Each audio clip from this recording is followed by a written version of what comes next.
Okay. So good day. I will be discussing our topics for semifinals since we have our online classes these days. And yeah, proceed to the lecture video. And I will be also posting some questions that we have to answer in our Google Classroom. Okay. So actually, we already tackled this one before. It's just that this is more in-depth explanation or uh, explanation, yeah, in-depth explanation of this one, or a deeper understanding. Let's have a deeper understanding when it comes to risk assessment considerations. Okay, so what when you say risk assessment, um, of course, from the word, okay, let's break it down. Of course, when we define risk, it's like an uncertainty or threat, right?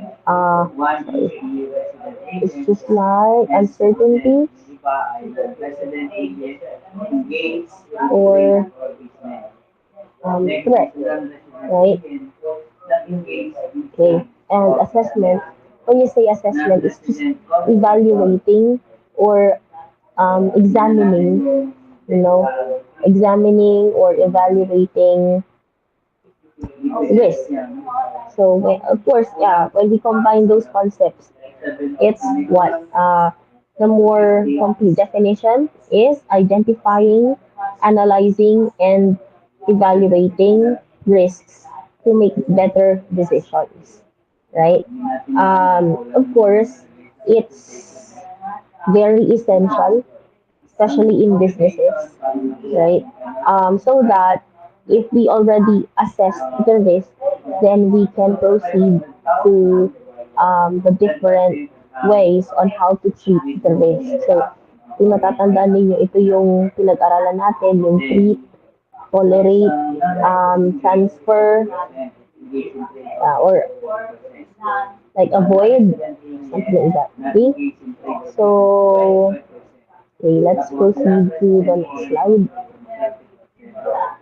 Okay, so why is it important? So, of course, for the first one, risk recognition and rating, well, it helps us identify and prioritize risks. Of course, if you, how do I say, if you identify or alam mo na kung ano yung mga risks, yung mga iba't ibang risk na pwedeng dumating or ma-encounter mo, mapag-iisipan mo na kung alin dito yung ipra-prioritize.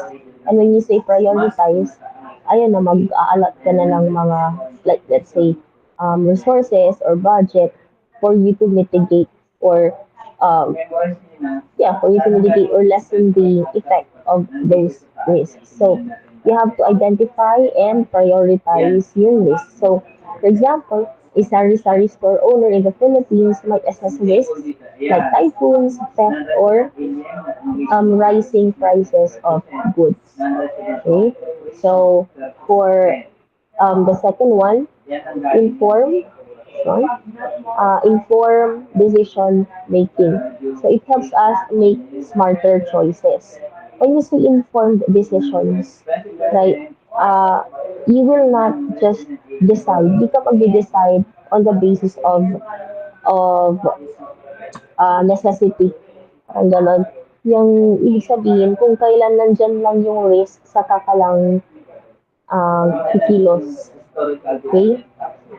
Um, yeah. So ngayon, kapag meron kang or na-analyze mo yung risk, or after mong ma-identify, or na yun, after mo ma-identify and ma-analyze, then, and evaluate, then you can make smarter choices. Okay, you can decide better. Okay, so for example, a student deciding whether to buy a laptop for online classes weighs the cost against the benefits. Yung pag-online, yung pagbibili ng laptop, lalo na sa mga iba't ibang model, ganun. Ano ba yung, ano ba yung mangyayari? Pwede ba ito talaga makatulong? O mapapagastos lang siya. Or pwede naman, gumamit na lang ng phone kasi para makatipid. Pero syempre, kapag gagamit lang siya ng phone, may hirapan siyang mag-comply sa mga tasks, lalo na kung kailangan ng mga written work or yung mga naka-encode na projects or output, diba?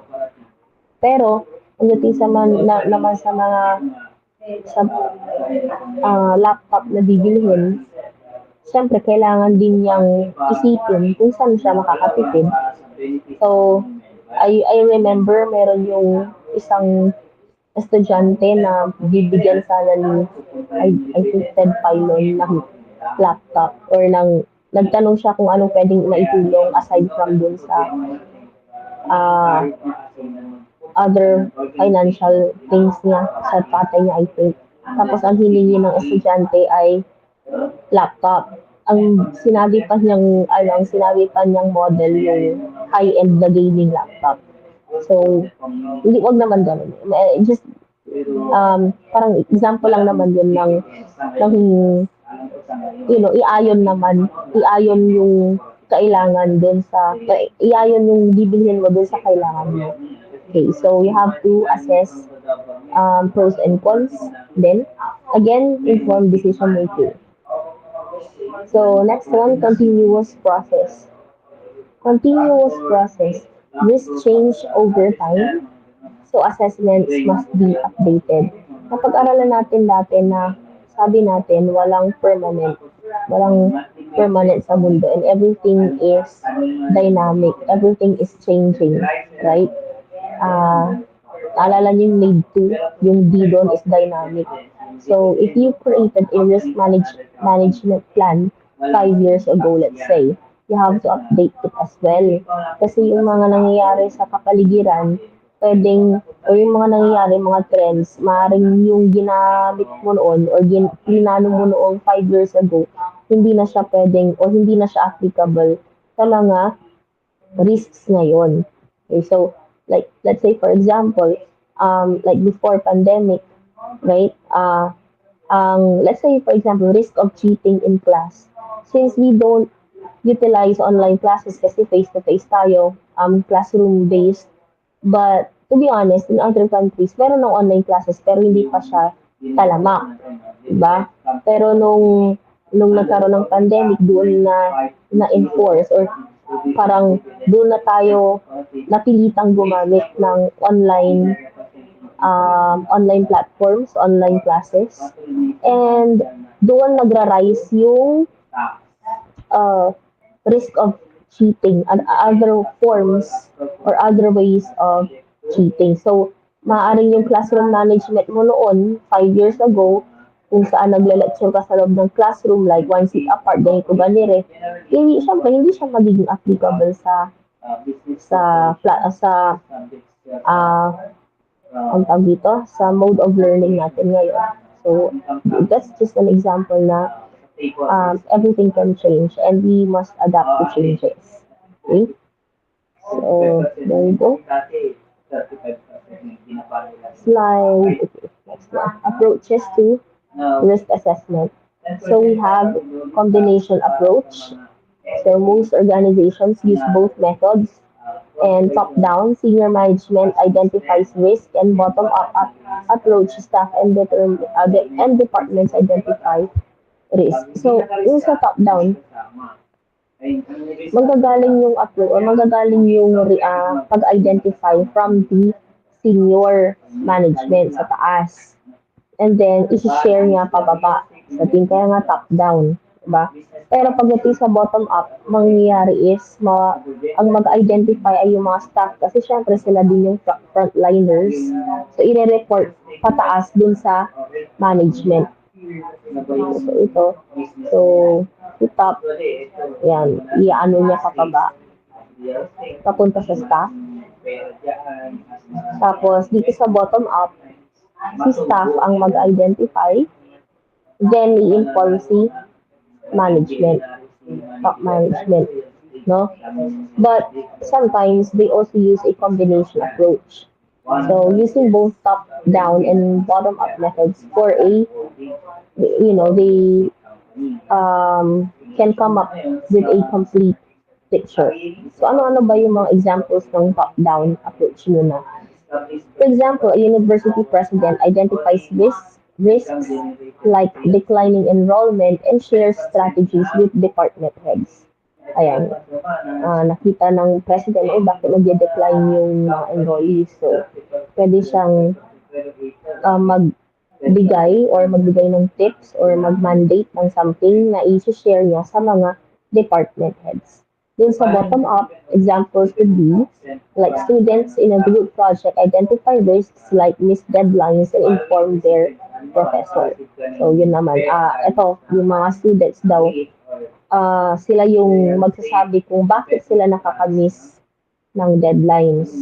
I-inform ngayon yung professor para mag-adjust siya or makagawa ng way, you know, na ma-address yung concern. Pag sinabing combination approach, example would be a barangay council listens to residents' concerns while also considering national guidelines. So dito sa example natin, si barangay council, si kapitan, ayan, nakikinig siya sa mga residente. Pero kailangan pa rin mag-abide or kailangan pa rin isaalang-alang yung mga national guidelines because again, yung mga guidelines is part of what? Regulatory risks, right? Ayun. So, dapat aligned pa din siya. Okay? Next one. Next one would be risk assessment techniques. So we have, of course, different ways to gather our data, you know, and for us to assess the risks. So first one would be questionnaires and checklist. Questionnaire and checklist, okay? So uh, they are structured tools to gather information. Pag sinabing structured, um, fixed siya. Fixed the questions. Okay, walang additional things, no? Additional, kung ano lang yun nandoon. Kung ano lang nandoon sa questionnaire, yun lang yung sasagutan ng tao or respondents. So for example, a school uses a checklist to assess risks like fire hazards or flooding during the rainy season. So I remember I think last week. So nagbigay din ang management ng parang survey questionnaire, online survey questionnaire, tapos tinitignan yung pagiging safe, pagiging safe ng mga buildings, ng LNU in general. Ayan. That is an example of questionnaires and checklists. No? Okay?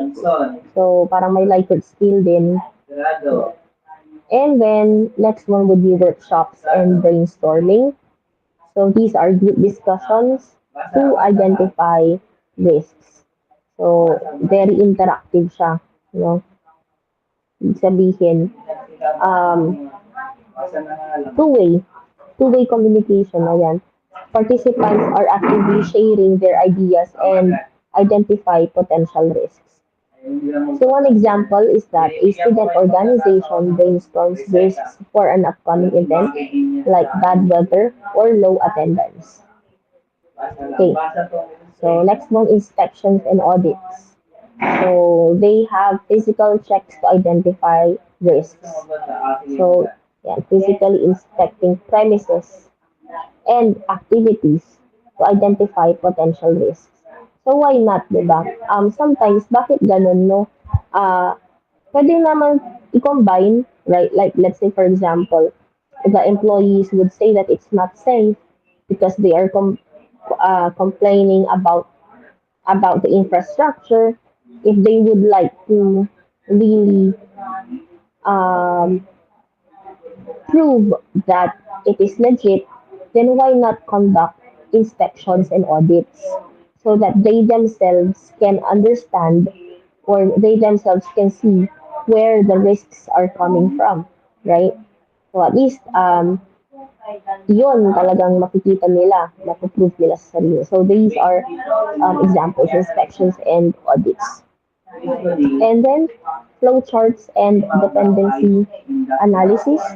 Um, and so identifying critical steps in processes. So for example, a student creating a flow chart to plan their thesis timeline identifies risks like delays in data collection. Ayan, yung maganda. Maganda yan, flow chart. Gantt chart, kung di ba, naituro ko yan nung nakaraan. Yung Gantt chart, makikita ninyo yung critical path na kapag ibig sabihin ng critical path, pag yun ay na-delay, it's really very important or crucial. Pag yan ang na-delay, lahat ma-delay. Hindi kayo makakamit ng deadline. So, ayan, those are some examples. Okay, flow charts and dependency analysis. Okay? Alright, so nature of the risk matrix. So, risk matrix, di ba ito yung pinag-aralan natin ng prelim pa, yung impact and frequency, right? So, a risk matrix, of course, is a tool to rate risks based on likelihood and impact. So, ano ulit yung likelihood? Gaano kadalas itong mangyari? And the impact is how severe, gaano siya kalala kapag nangyari siya. Pag nangyari yung sakuna, gaano kalala yung effect niya. Yan yung impact. So, for example, low likelihood, low impact, a small delay in a group project. Yeah. And high likelihood and high impact, a typhoon hitting a coastal town in the Philippines. So, ano na yan, I think, paulit-ulit na natin itong may-discuss itong risk matrix na to. And katunayan, part yan ng inyong prelim exam na chinek natin recently. Okay? Next one, risk perception. So, different people see risks differently based on their experience and knowledge. Oo nga naman. Sabi nga, different people may have different perceptions of risk. Kung sa tingin mo ay malala siya, para sa iba, hindi. No? Like, let's say, for example, si Cynthia Villar, kung alam niyo yung meme. So, di ba ngayon, heat index, it's very dangerous daw para sa mga bata. Kaya nga tayo nagkaroon ng suspension of classes. Tapos, yung sa interview daw, si Cynthia Villar, bigla niyang sinabi, mainit na pala, parang gano'n. Parang hindi naman. Siyempre, siya kasi, mayaman siya nandun siya sa loob ng kanyang de-aircon na bahay, yung de-aircon na opisina. At the same time, siguro yung village nila, it is, anong tawag dito, well ventilated, hindi siksikan. Siyempre, yung mga yan, yung property maintenance, merong gumagawa nun. Marami sigurong puno sa vicinity nila. So for her, she thinks that, or in her perspective, the risk of heat stroke or the dangerous effects of extreme temperatures um, is not that important to her. Okay?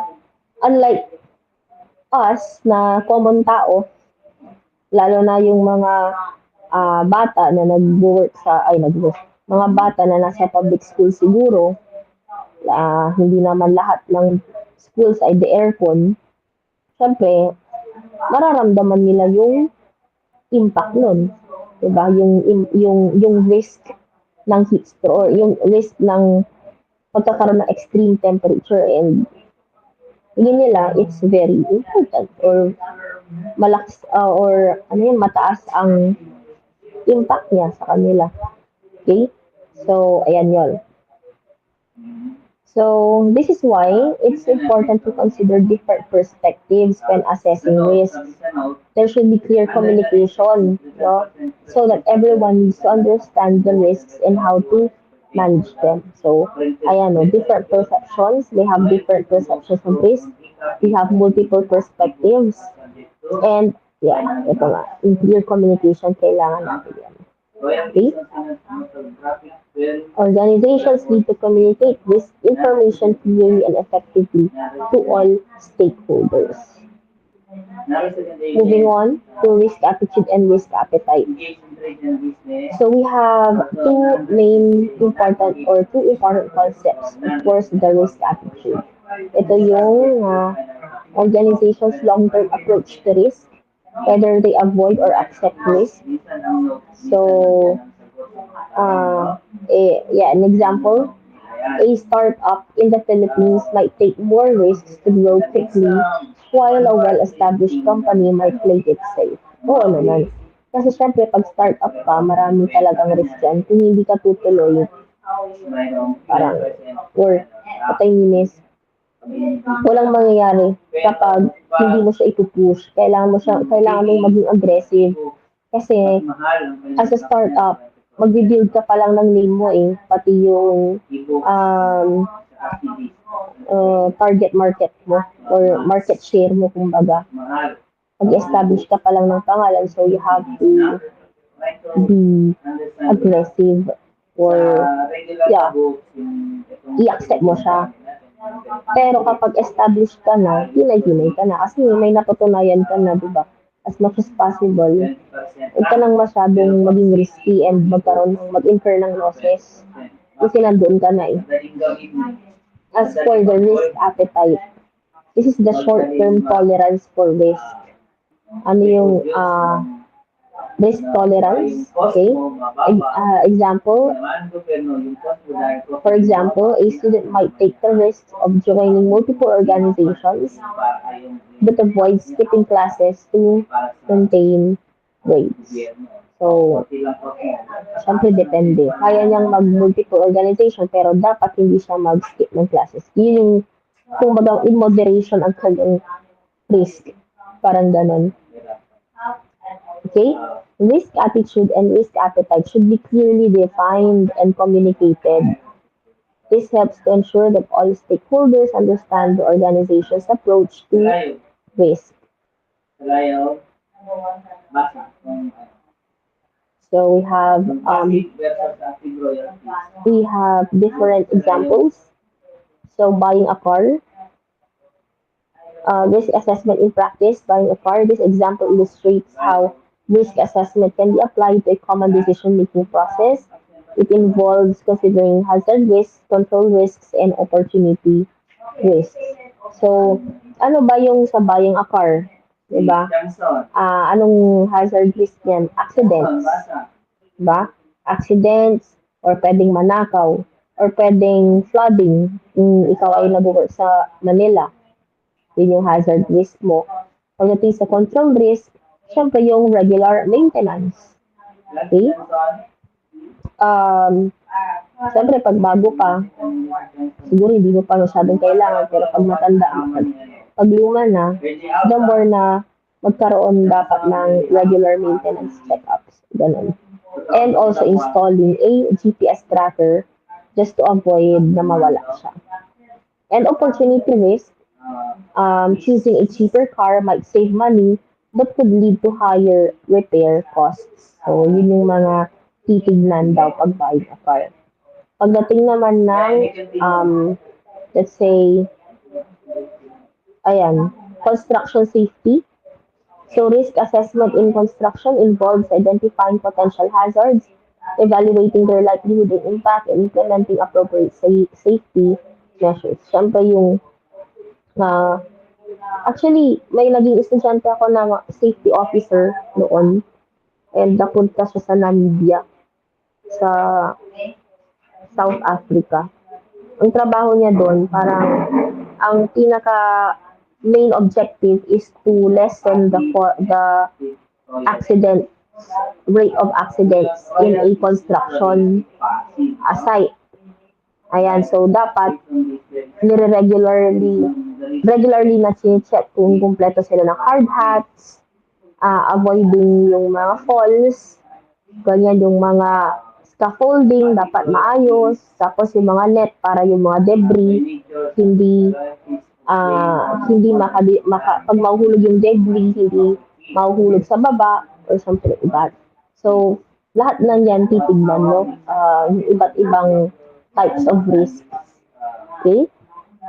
And of course, also financial investment, di ba? Alam niyo na yan, titignan niyo yung mga opportunity cost. So, kaya ba ng iyong current finances na mag-invest sa ganito ganyan? Magkano kaya yung kikitain after 5 or 10 years? Yung in-invest mong pera, hindi mo magagalaw within that term. Siyempre, ano mo rin yung ekonomiya natin, baka mamaya bumagsak lang yung malugi ka lang kasi bumagsak siya dahil sa mga economic problems natin or situation. So everything should be considered, no? Ayan. And okay. So, key takeaways. So first, of course, risk assessment is about identifying and managing risks to make better decisions. Use tools like risk matrices to prioritize risk and consider different perspectives and communicate clearly. You also have to understand your risk attitude and appetite to make informed choices. So now, uh, okay, I do hope that you can interact uh, using the Google Classroom. I will post a question in there. Okay? So you have to identify three risks and rate them using a risk matrix and propose solutions. So I will just wait na lang doon sa Google Classroom. Okay, but I will just post a submission bin. Okay, but you have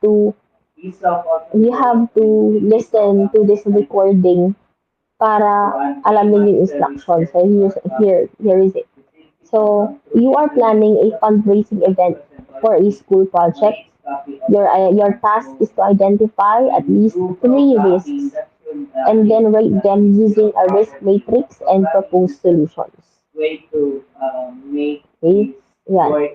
Again, you are nagpaplano daw kayo ng isang fundraising event para sa school project and you have to identify at least three risks, minimum of three risks, and then rate them using a risk matrix and then propose solutions. So that's it for our first topic. I will be proceeding to the next topic, or I'll again post another topic. So all in all, sa Chinese, meron tayong apat na topics. So see you around. If you have questions, just um, feel free to comment in our GCR. Are being taken by the computer because of this advent in programming.